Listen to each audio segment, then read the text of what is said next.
ओम शांति। आज का प्रातः क्लास है 1/9/68।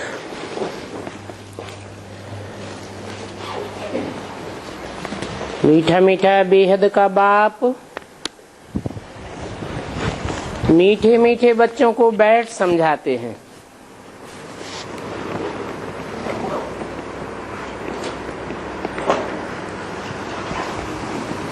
हर मुरली में पहले पहले याद दिलाते हैं कि समझाने वाला कौन है और समझाते किसको हैं। समझाने वाला भी मीठा मीठा है और बच्चे भी मीठे मीठे हैं। उन मीठे बच्चों को बाप बैठ समझाते हैं, अर्थात कोई न कोई तन में प्रवेश करके समझाते हैं। ये तो समझते हो, बहुत मीठा मीठा बाप है। फिर शिक्षा देने वाला भी बहुत मीठा मीठा है। शिक्षा देने वाला कौन? शिक्षा देने वाला टीचर भी बहुत मीठा मीठा है। यहाँ तुम जब बैठते हो तो ये बात याद होनी चाहिए, ये हमारा मीठा मीठा बाप भी है और मीठा मीठा शिक्षक भी है। बहुत मीठा मीठा बाबा है। उनसे स्वर्ग का वर्षा मिलता है।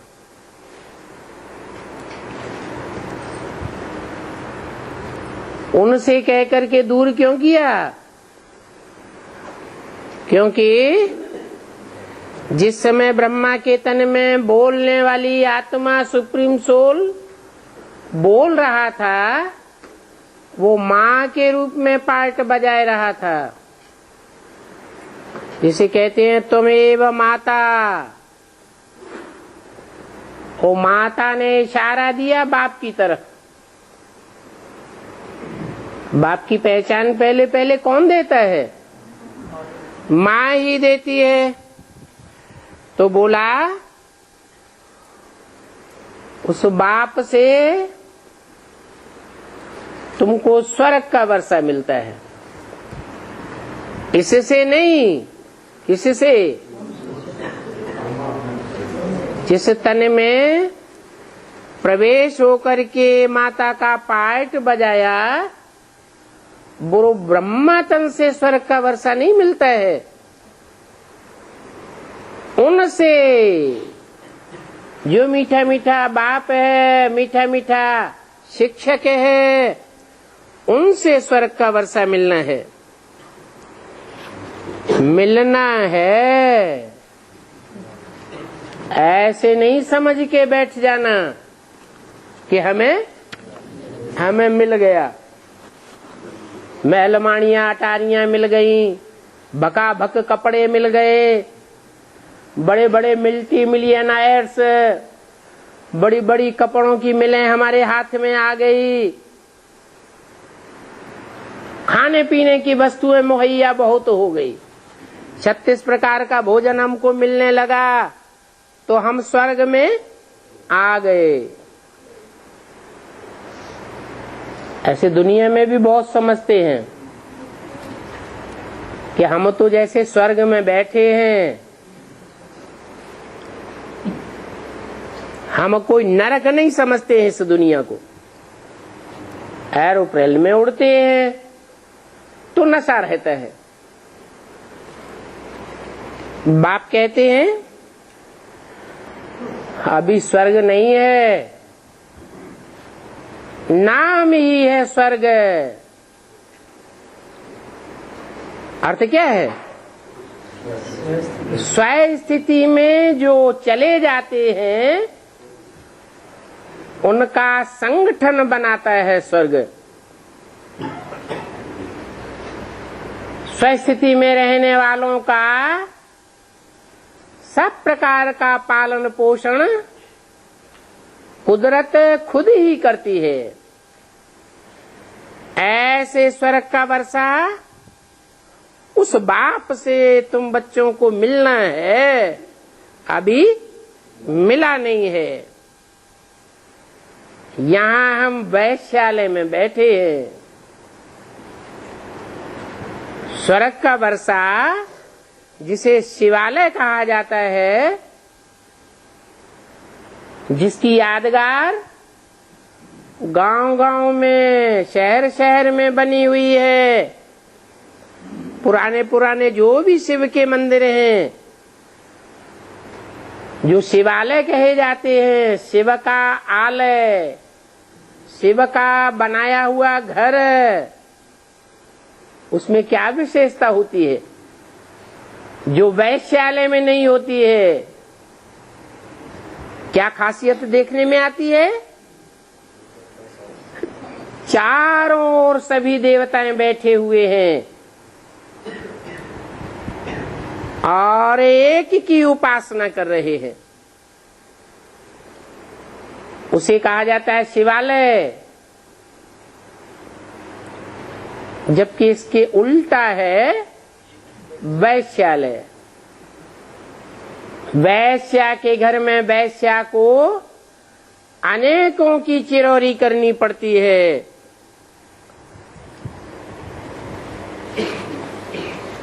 तो यहाँ ऐसे नहीं समझना कि हम शिवालय में बैठे हैं। यहाँ हर आत्मा को, हर मनुष्य आत्मा को अनेकों की चिरौरी करनी पड़ती है। देखो कितना मीठा बाप है। वो खुशी दिल में होनी चाहिए।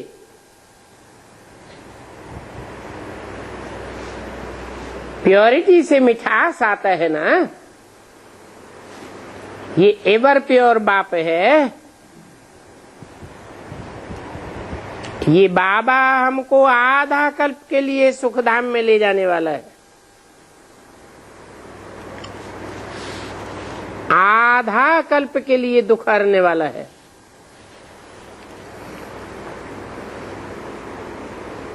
एक तो ऐसा ये बाबा है जिससे हमको आधा कल्प का सुख का वर्षा मिलता है। दूसरे फिर ये है बाबा टीचर भी बनते हैं।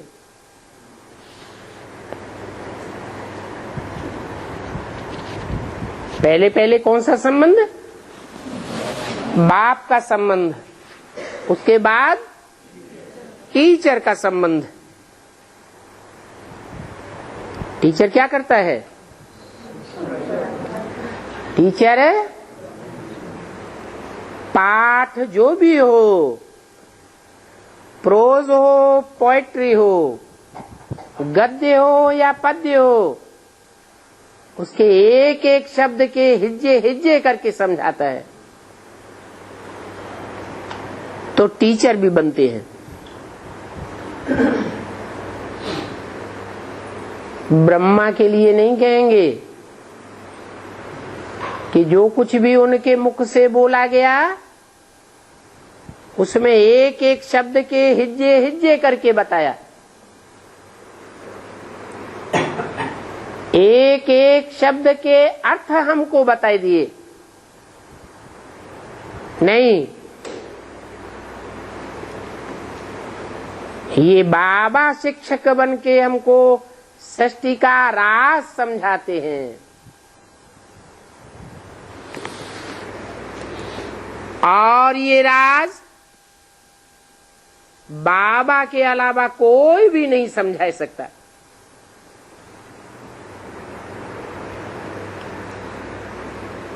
ब्राह्मणों की दुनिया में तो छोड़ो, सारी दुनिया में कोई ऐसा मनुष्य मात्र विद्वान पंडित आचार्य नहीं हो सकता जो सृष्टि के राज को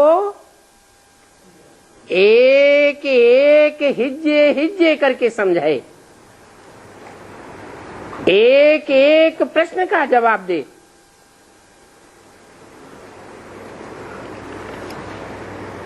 ये चक्र कैसे फिरता है, 84 जन्म कैसे पास होते हैं, ये सारा राज चपटी में समझाई देते हैं। चपटी माने चुटकी लगाते हैं ना, तो चुटकी लगाने में 1 सेकंड लगता है, और जब 1 सेकंड वो आवेगा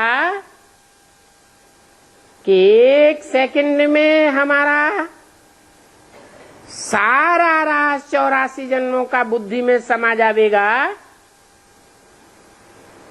जिसके लिए बोला है ब्रह्मा सो विष्णु। कितनी देर में? 1 चपटी में। 1 सेकंड में ब्रह्मा सो विष्णु बनेगा। तो हम भी ब्रह्मा के बच्चे ब्राह्मण हैं। हमारी बुद्धि में भी हमारे अनेक जन्मों का सृष्टि का राज अच्छी तरह बैठ जाएगा।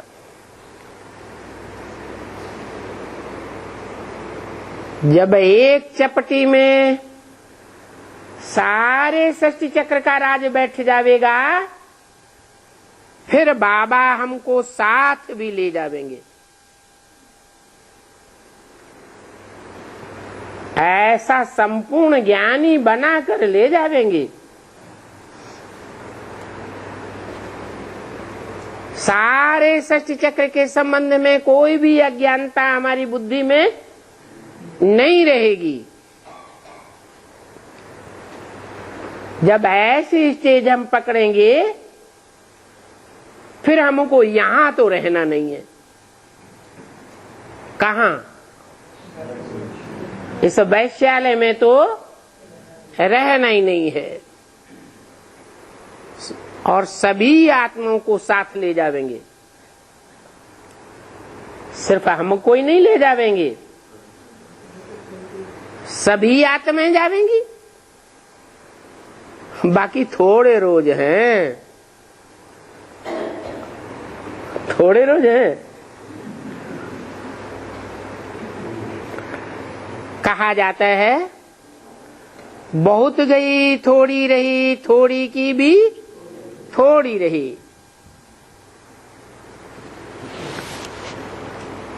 थोड़ा समय है,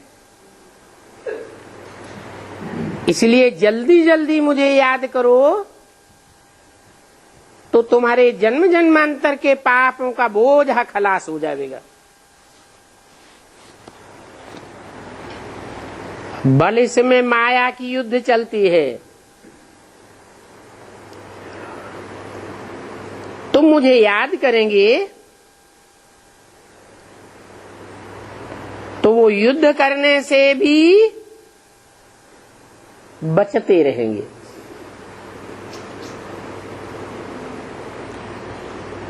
ये भी बाबा बताए देते हैं। इसलिए कब विचार नहीं करना,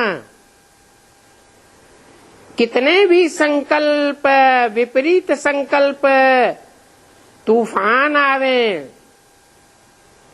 सारी रात संकल्पों में नींद फिट जाए, तो भी तुम डरना नहीं, और ही निडर होकर के पुरुषार्थ करती रहना। बहादुर बन करके रहना है। बाबा कह देते हैं ये संकल्प विकल्प आवेंगे जरूर। क्यों आवेंगे? है? हम नहीं आने देंगे, फुल स्टॉप लगाए देंगे। मैं आत्मा बिंदी, मेरा बाप बिंदी, फुल स्टॉप लग गया, कैसे आवेंगे?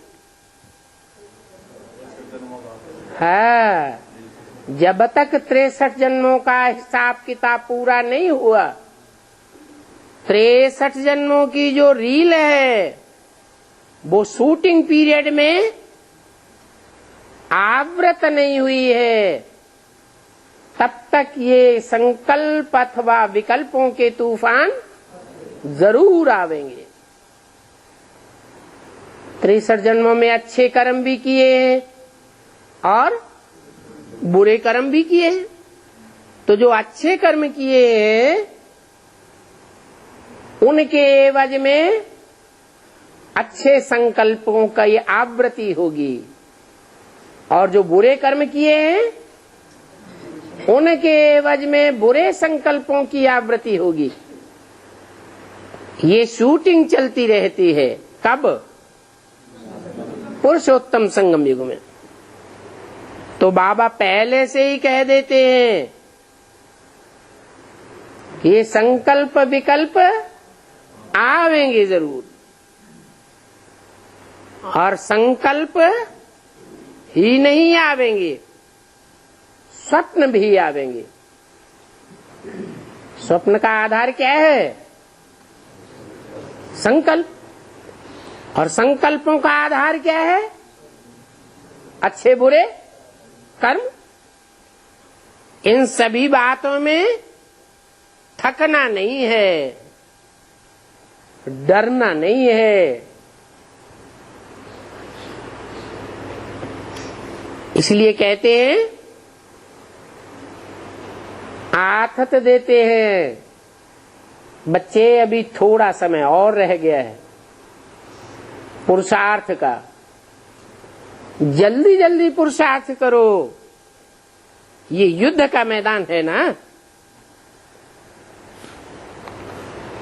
इन आंखों से जो भी देखते हो वो सब खलास हो जाएगा।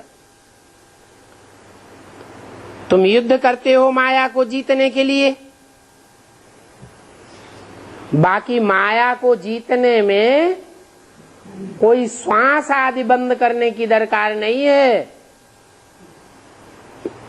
कि तुम कुंभक चढ़ा के बैठ जाओ।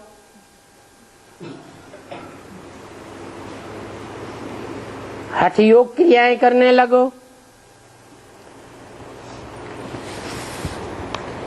अरे श्वास तो आत्मा में होता ही है। श्वास कहो, प्राण कहो, प्राणवायु कहो, ये श्वास कोई शरीर में नहीं होता है। होता है, मुर्दा बन जाता है, आत्मा निकल जाती है, तो श्वास या प्राणवायु होती है? नहीं होती। आत्मा जब शरीर में आती है तब श्वास पड़ता है, तब कहते हैं प्राणी। प्राण को धारण करने वाली आत्मा। तो इसमें श्वास आदि बंद करने की कोशिश नहीं करनी चाहिए। इन हठ योग आदि में कितने प्रकार की तकलीफें सहन करते हैं। बाबा को तो बहुत अनुभव है, थोड़ा थोड़ा सीखते भी थे, परंतु फुर्सत भी हो ना। जैसे आजकल तुमको कहते हैं कि ज्ञान तो अच्छा है, परंतु हमें फुर्सत कहाँ है। इतने कारखाने हैं, इतना ये धंधा फैला हुआ है, कैसे चलेगा। तुमको बाप कहते हैं, मीठे मीठे बच्चों, एक तो बाप को याद करो और ये चक्कर याद करो, बस।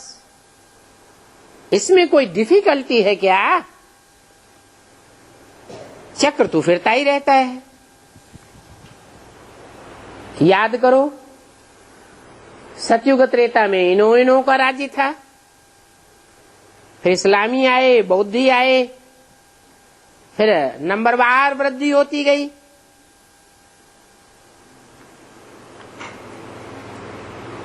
वो सब अपने अपने धर्म को भूलते गए।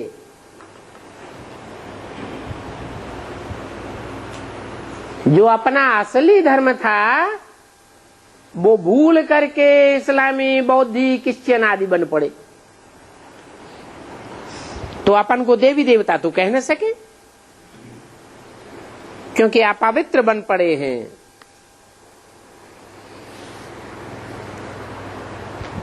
देवताएं तो पवित्र होते हैं। बुद्धि कैसी होती है? पवित्र बुद्धि होती है। जो पवित्र बुद्धि होगी वो दाता बुद्धि होगी या लेवता बुद्धि होगी? जितना पवित्र बुद्धि होगी वो स्वार्थ की चिंता नहीं करेगी, और जितना अपवित्र होगी देहदारियों में चिपकी हुई होगी, तो अति की स्वार्थी होगी। अति का स्वार्थ लेवता बना देता है। कोई को देने की बात बुद्धि में आती ही नहीं। तो देवताएं तो पवित्र बुद्धि थे। ड्रामा के प्लान अनुसार फिर हिंदू कहलाने लग पड़े हैं। कहलाते हैं हिंदू, समझते हैं कि हम हिंसा को दूर करने वाले हैं, परंतु दुनिया में और खास भारत में जो अपन को हिंदू कहते हैं, वहां भारत में भी हिंसा दिन प्रतिदिन बढ़ती जाती है या घटती जाती है? बढ़ती जाती है। तो कहते हैं सिर्फ हिंदू, वास्तव में हिंदू धर्म तो है ही नहीं, और ही हिंसा को बढ़ाने वाले हैं। ये हिंदुस्तान नाम भी बाद में पड़ा है। पहले क्या नाम था? भारत नाम था।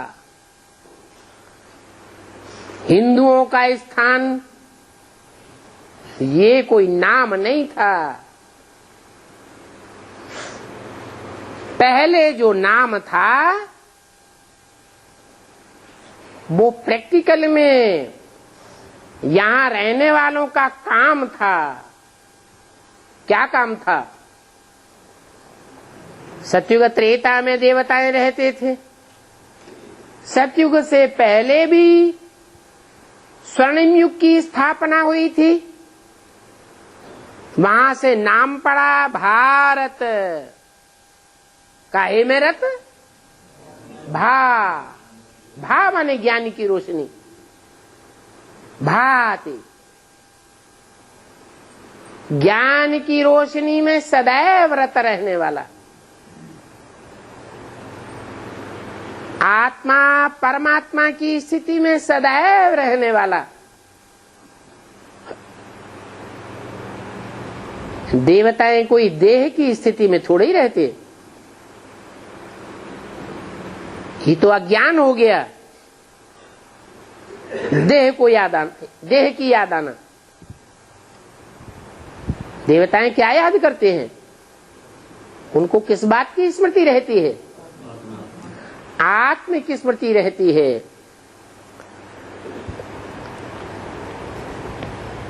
तो असल नाम तो ये भारत ही है। बाद में ये नकली नाम हिंदुस्तान और इंडिया पड़ गया। कहते भी हैं भारत माता की जय।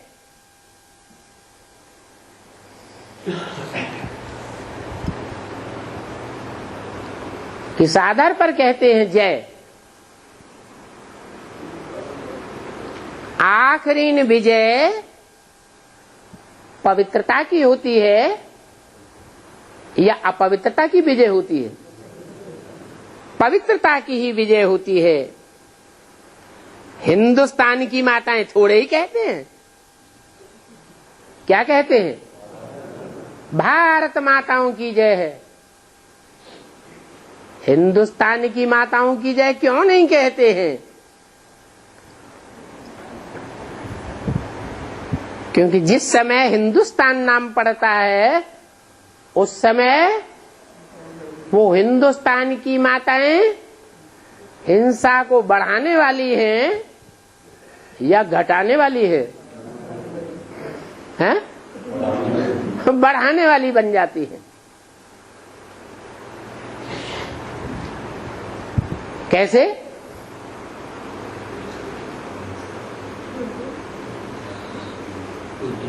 बेविचार को कहते हैं नरक का दरवाजा,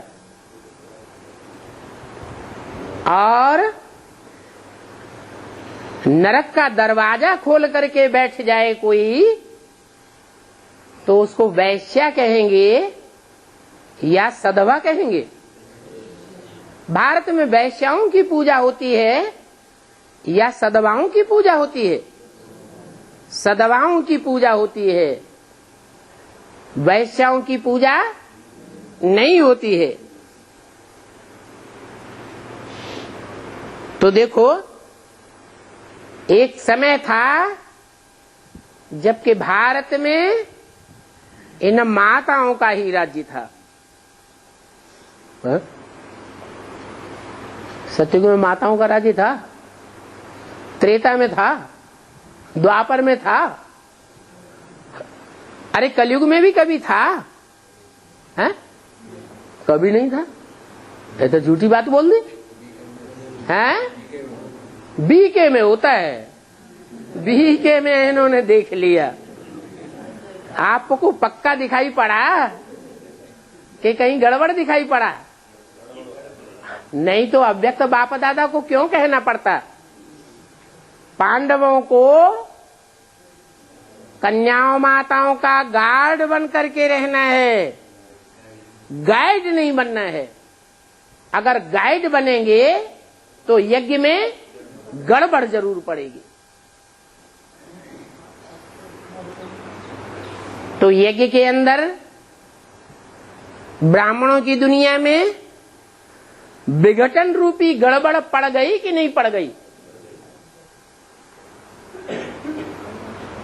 तो आपको कैसे दिखाई पड़ रहे हैं कि पांडव रक्षक के रूप में काम कर रहे हैं और कन्याएं माताएं कंट्रोल कर रही है?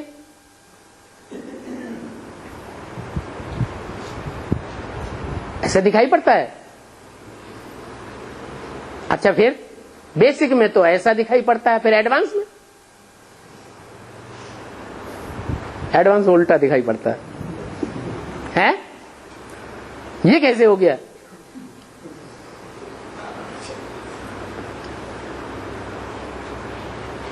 बोला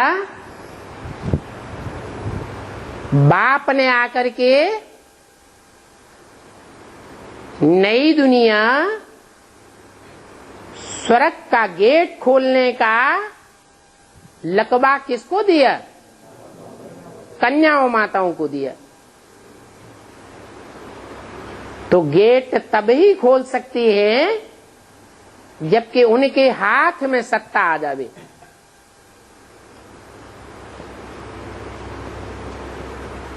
नहीं तो आज की गवर्नमेंट भी कोशिश कर रही है। गवर्नमेंट आज की भ्रष्टाचारी है या शिष्टाचारी है? भ्रष्टाचारी गवर्नमेंट कोशिश कर रही है कन्याओं माताओं का वो ही लकबा बन जाए, वो ही स्थिति बन जाए जो पुरुषों की है। पुरुषों से भी जास्ती प्रेफरेंस किसको देती है? कन्याओं माताओं। लेकिन यथार्थ बात क्या देखने में आती है? उन कन्याओं माताओं को ऊंचे ऊंची गद्दियों पर पदासीन तो कर देते हैं, लेकिन उनके घर वालों के हाथ में सारी सत्ता रहती है। वो सिर्फ रबर स्टाम्प बन के बैठी रहती है। तो यही हालात ब्राह्मणों की संगमयुगी दुनिया में भी बेसिक में हो गया। सारी कंट्रोलिंग पावर इसके हाथ में चली गई, भाइयों के हाथ में चली गई। जिन भाइयों के लिए बोला है ये सब हैं दुर्योधन दुशासन।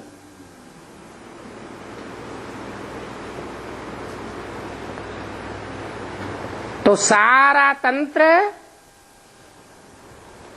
अज्ञान में डूब गया या ज्ञानी बन गया? अज्ञान में डूब गया। अज्ञान अर्थात भक्ति मार्ग। दुनिया वाले जो भक्ति मार्ग का अनुसरण करते जा रहे हैं, भक्ति का विस्तार दुनिया में जैसे होता जा रहा है, वैसे बेसिक ब्राह्मणों की दुनिया में भी बेसिक का पंप एंड शो दुनिया वाले भक्ति मार्ग वालों से भी जास्ती होता जा रहा है। बाबा ने नारा दिया है, भक्ति मार्ग मुर्दाबाद, ज्ञान मार्ग जिंदाबाद। और हो क्या रहा है? भक्ति मार्ग जिंदाबाद होता जा रहा है। तो ये पंप एंड शो की दुनिया, बनाव श्रृंगार की दुनिया, उसका नाम रखा गया है वैश्यालय।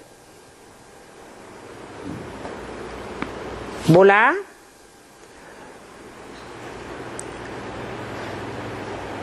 भारत में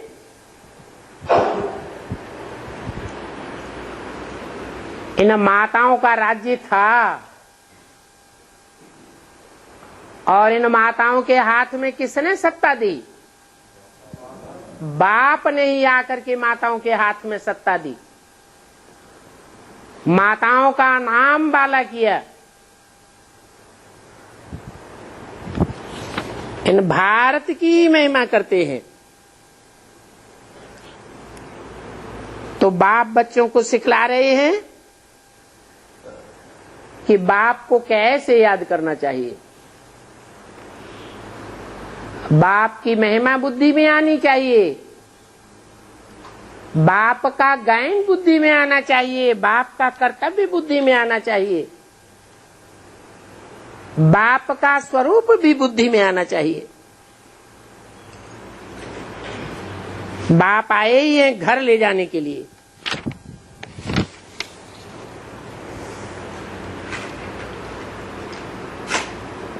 और किसको ले जावेंगे? पहले पहले घर जाने वालों में आगे आगे नंबर किसका होगा? है? किसका होगा? अरे अभी तो बताया भारत,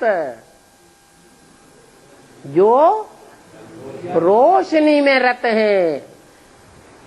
एक रोशनी होती है देवताओं के मस्तक के चारों ओर रोशनी दिखाते हैं।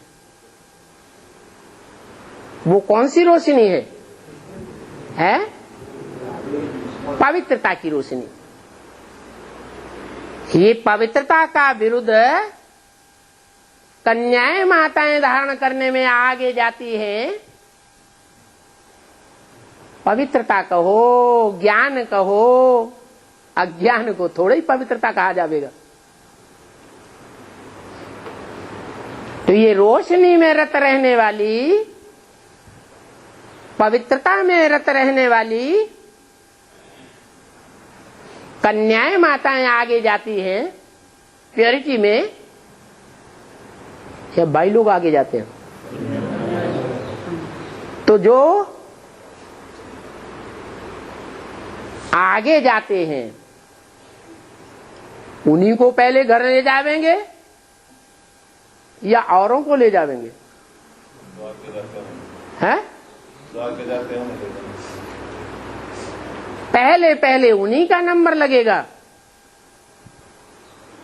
जो बाप का विरुद्ध पालन करते हैं।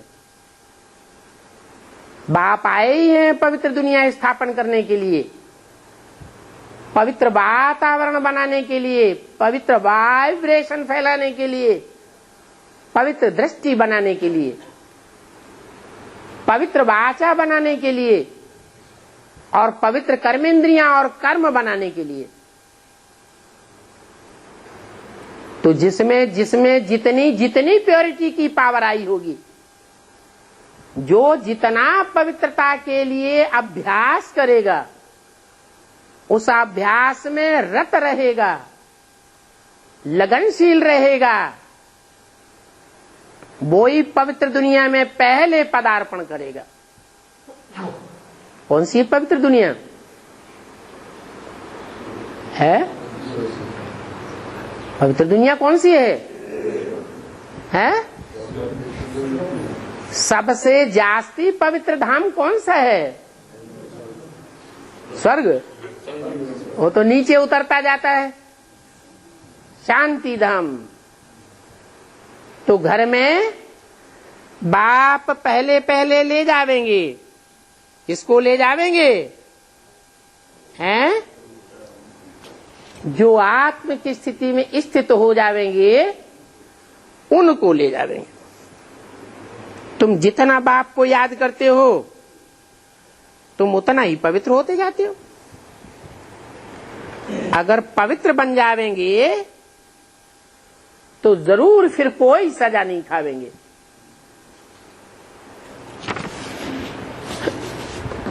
सजा कौन खावेंगे? जो अपवित्र रहेंगे वो सजा खावेंगे। अगर सजा खाई तो क्या घाटा होगा? जितनी जितनी सजा खावेंगे उतना उतना पद कम होता जाएगा। इसलिए कहते हैं कि जितना याद करेंगे उतना ही तुम्हारे विकर्म विनाश होते जाएंगे। बहुत बच्चे हैं जो बाबा को याद ही नहीं कर सकते हैं। बैठते हैं बाबा को याद करने और भूत प्रेत सामने आ जाते। आखिरी तंग होकर के छोड़ देते हैं। नहीं याद आते तो बाहर में जाओ। हिम्मत ही हार जाते, युद्ध करना ही छोड़ देते हैं।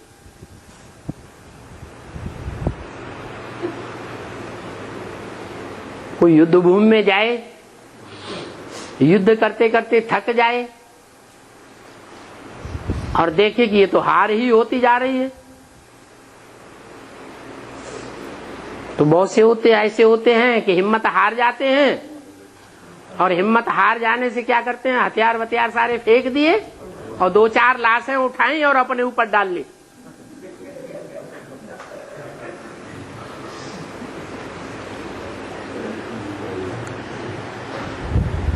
तो बोला ऐसे भी है। कैसे है? जो मुर्दों का संग करने लग पड़ते हैं। मुर्दे होते हैं ना, उनमें समझने सोचने की शक्ति होती है? नहीं होती है। जब सोचने समझने की शक्ति नहीं है तो बुद्धि में आता ही नहीं किसका संग करना चाहिए और किसका संग नहीं करना चाहिए।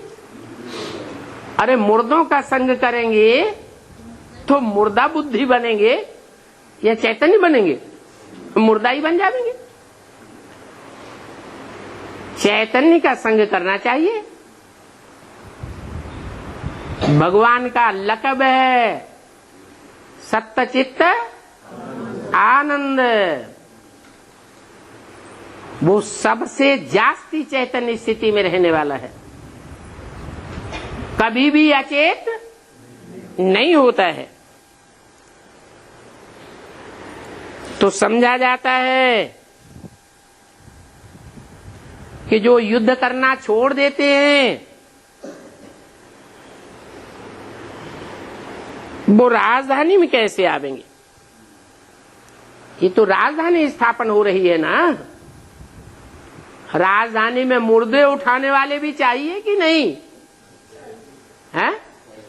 मुर्दे उठाने वाले भी होते हैं, क्योंकि नापास तो बहुत होंगे ना। गरीब प्रजा भी चाहिए। बल वहां दुख नहीं होता है, परंतु साहूकार तो हर हालत में होंगे ना। यह तो है कलयुग। यहां तो गरीब भी होते हैं और साहूकार भी होते हैं, परंतु गरीब भी दुख भोगते हैं और साहूकार भी दुख भोगते हैं।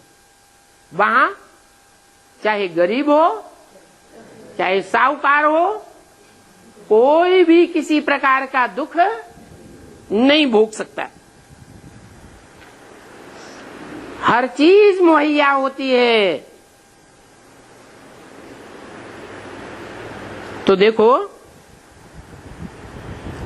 गरीब साहूकार की भाषणा यहां भी रहती है और वहां भी रहेगी, परंतु अंतर क्या होगा? वहां गरीबों को कोई दुख भासेगा नहीं, और यहां गरीबों को भी दुख भागता है और साहूकारों को भी दुख होता है। वहां तो दुख का नाम निशान नहीं। बाकी नंबरवार तो सब जगह होते हैं, हर युग में होते हैं। राजाओं के दास दासियां, साहूकारों को दास दासियां, दोनों को दास दासियां होती हैं, परंतु वहां बहुत सुखी रहते हैं और यहां दुखी हो पड़ते हैं। वहां कोई रोग नहीं और आयु भी बड़ी होती है। तो देखो, वहां नई दुनिया में जाने वाले इस दुखधाम को बिल्कुल भूल जाते हैं। सतयुग में तुमको दुख याद ही नहीं रहेगा। अभी तुमको दुखधाम और सुखधाम दोनों की याद बाप दिलाते हैं। मनुष्य कहते हैं स्वर्ग था, परंतु कब था, कैसे था, कहां स्वर्ग था, ये कुछ भी नहीं जानते। अब लाखों वर्ष की बात तो कोई याद भी नहीं आ सकती। बाप कहते हैं कल तुमको सुख था, अब फिर कल होगा। तो यहां बाप बैठ फूलों को देखते हैं, देखते हैं कि अच्छा फूल है, ये इस प्रकार से कितनी मेहनत करते हैं, ये स्थिरियम ही नहीं रहता, ये पुरुषार्थ में स्थिर भी हो जाता है, एक रस भी हो जाता है। ये पत्थर बुद्धि है। बाप देखेंगे तो ना एक एक को, परंतु देखने के बावजूद भी बाप को कोई बात की चिंता नहीं होती है। चाहे कोई अच्छा पुरुषार्थ करता है और चाहे कोई घटिया पुरुषार्थ करता है, परंतु बाप को चिंता नहीं होती है। हाँ, समझते हैं, उम्मीद रखते हैं कि बच्चे जल्दी पढ़ करके होशियार हो जाए, क्योंकि अगर होशियार नहीं होते हैं तो बाप को तो पढ़ाना ही है कि बीच में छोड़ के चले जाएंगे, हैं? पढ़ाना तो है ही। बच्चे तो बने हैं, परंतु जल्दी जल्दी पढ़ करके होशियार हो जावे और बहुतों को पढ़ावे भी।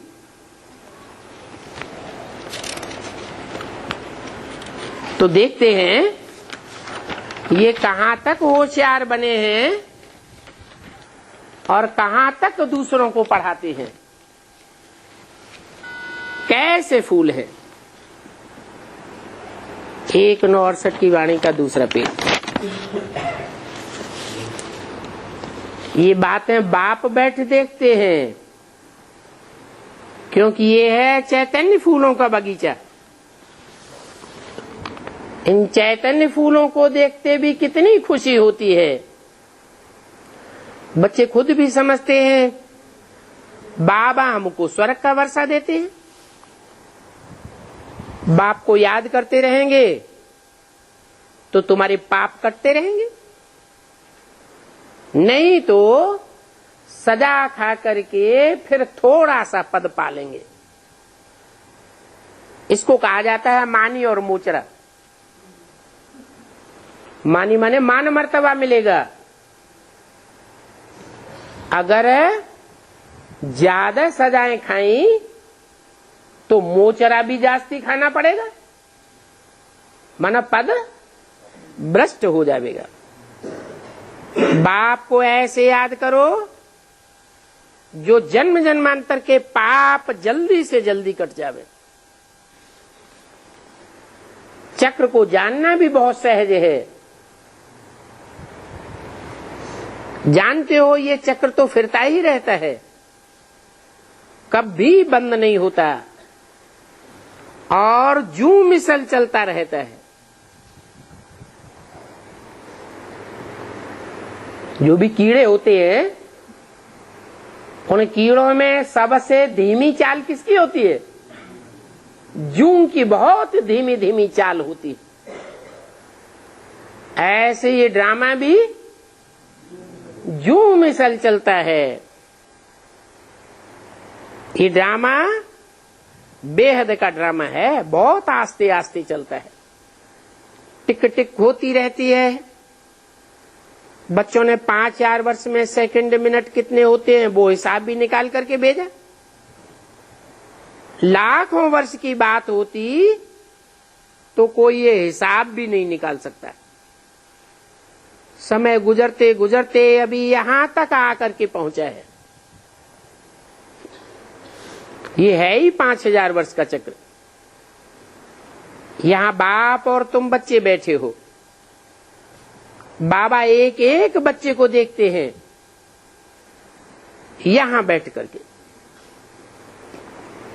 ये बाप को कितना याद करते हैं, ये दुनियादारी को कितना याद करते हैं। इन्होंने कितना ज्ञान उठाया है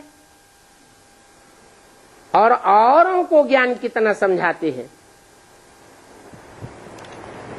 ये ज्ञान की बातें हैं तो बहुत सहज। सिर्फ बाप का परिचय दो और ये परिचय देने के लिए बच्चों की पॉकेट में बैज तो होता ही है, और कोई चित्र हो या न हो। बोलो, पॉकेट में से बैज निकालो और बोलो ये है शिव बाबा। बैज में कौन सा चित्र है?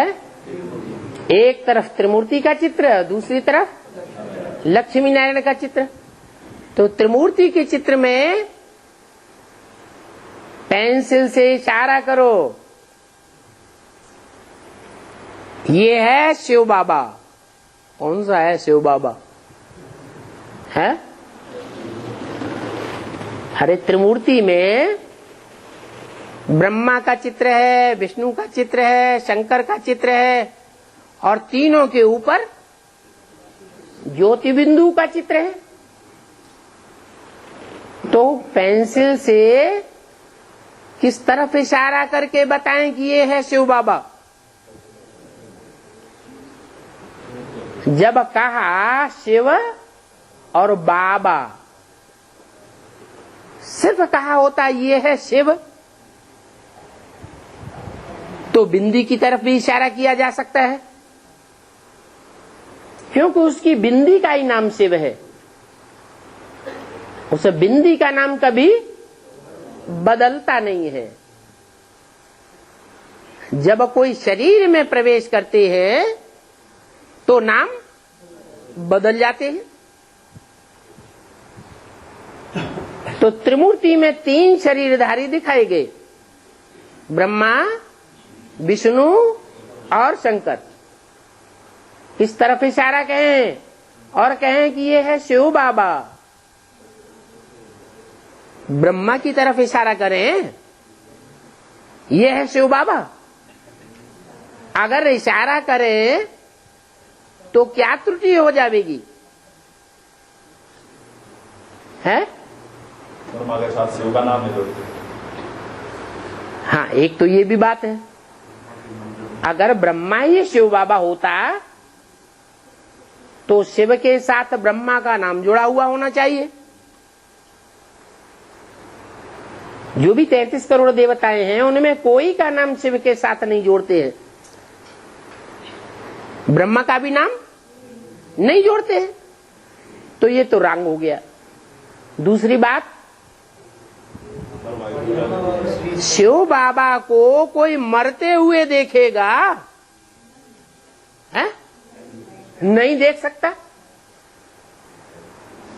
शिव बाबा तो सारी दुनिया को मारने के लिए आया है, या किसी के सामने खुद मरने के लिए आया है? हैं? सारी दुनिया को मारने के लिए आया है। या तो देवभान से मरे, या तो फिर 5 तत्वों का शरीर छोड़ करके मरे। मरना तो जरूर पड़ेगा। और शिव बाबा को देवभान होता ही नहीं, उसके मरने न मरने का सवाल है ही नहीं, इसलिए उसको कोई मरते हुए देख भी नहीं सकता। इसलिए भक्ति मार्ग में कहते हैं कि न उसका जन्म है न उसका मरण है, वो जन्म मरण के चक्र से न्यारा पाटधारी है। तो बोला कि बैज के चित्त पर ये समझाओ कि ये शिव बाबा है। 2 शब्द हैं, एक शिव और दूसरा बाबा। बाबा ग्रैंडफादर को कहा जाता है। ग्रैंडफादर बड़ा बूढ़ा होगा या छोटा बच्चा होगा? बड़ा बूढ़ा होगा। सबसे जास्ती उम्र परिवार में किसकी होती है? ग्रैंडफादर की होती है। तो साकार और निराकार दोनों का मेल है शिव बाबा। और उस शिव बाबा को दुनिया में सब याद करते हैं। सबका मतलब सभी धर्म वाले, चाहे कोई भी धर्म के हो, नाम कुछ भी दें, अल्लाह नाम दें, गॉड फादर नाम दें, भगवान नाम दें, बुद्ध नाम दें, कुछ भी नाम दें, लेकिन याद उस भगवान को सब करते हैं। तो एक को याद करते हैं या अनेक को याद करते हैं? अंग्रेज लोग तो कहते भी हैं गॉड इज वन, हिंदुओं में भी कहते हैं। सत्य एक है, सत्य अनेक प्रकार का नहीं हो सकता, असत्य अनेक प्रकार का होता है। काशी में जाओ तो भी वहां शिव बाबा याद दिलाते रहो। क्या याद दिलाने की क्या जरूरत है? काशी तो है ही शिव बाबा की नगरी, वहां याद दिलाने की जरूरत है? इसलिए जरूरत है कि काशी में भी याद तो एक को करते हैं, लेकिन कोई कम याद करते हैं और कोई जास्ती याद करते हैं। काशी में जावेंगे तो देखेंगे वहां रड़ी मारते रहते हैं, शिव काशी शिव बाबा। अभी तुम तो हो शालिग्राम, क्या तुमको कहा जाता है शालिग्राम? जानते हो कि आत्मा हमारी बिल्कुल छोटी है, परंतु इस छोटी सी आत्मा में कितना पार्ट भरा हुआ है।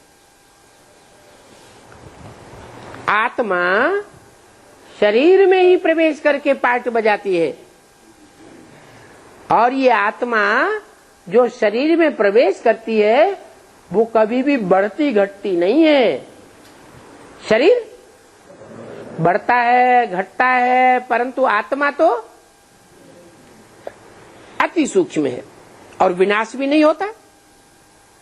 आत्मा अविनाशी है और शरीर विनाशी है। उन आत्माओं में ड्रामा अनुसार पार्ट भरा हुआ है, और ऐसा अविनाशी पार्ट भरा हुआ है जो कल्प कल्पांतर से पार्ट आत्मा में बजाती आई, फिर भी वो पार्ट घिसता नहीं है। ये अविनाशी रिकॉर्ड है। तो ये बात तुम बच्चे ही जानते हो। इस दुनिया में कोई ऐसा मनुष्य नहीं है जिसको हम बाप, टीचर, सदगुरु कहें। कोई हो तो बताओ। ब्रह्मा को बाप, टीचर, सदगुरु कहें? क्यों नहीं कह सकते? क्योंकि ब्रह्मा का तो नाम ही है ब्रह्मा, बड़ी मां। मां बीज को धारण करती है या खुद ही बीज बाप है? वो तो बीज को धारण करती है। मां बीज बाप नहीं हो सकती। जैसे गीता में भी लिखा है, हम बीज प्रदप पिता, मैं बीज बोने वाला पिता हूं। तो साबित होता है कि ब्रह्मा कोई ज्ञान का बीज आरोपण करने वाला नहीं था। ब्रह्मा के अंदर भी साक्षात्कार के बाद जो जिज्ञासा पैदा हुई, उस जिज्ञासा को शांत करने के लिए ज्ञान का बीज धारण कराने वाला बाप कोई दूसरा था। तो ब्रह्मा बाप नहीं है जो बीज आरोपण करता है। बाप का पहला पहला काम बीज बोना, और अंतिम काम बच्चों को वर्षा देना। तो ब्रह्मा तो बीच में ही शरीर छोड़ दिया, बच्चों को सुख शांति का अखंड वर्षा तो मिला ही नहीं। तो दुनिया में कोई मनुष्य नहीं है जिसको बाप, टीचर, सदगुरु कहे। जैसे ब्रह्मा बाप भी नहीं है, टीचर भी नहीं है। जो भी वाक्य बोले हैं ब्रह्मा के मुख से, उन वाक्यों का समाधान न ब्रह्मा के पास, न सरस्वती के पास, न कोई ब्रह्मा कुमार कुमारियों के पास है। क्योंकि वो टीचर का पार्ट बजाते ही नहीं। ये तो एक ही शिव बाबा है जो बाप भी बनता है, टीचर भी बनता है, और अंत में वो ही एक स्वरूप है, वो ही एक पर्सनालिटी है जो संसार में सद्गुरु बनकर के प्रत्यक्ष होती है। ओम शांति।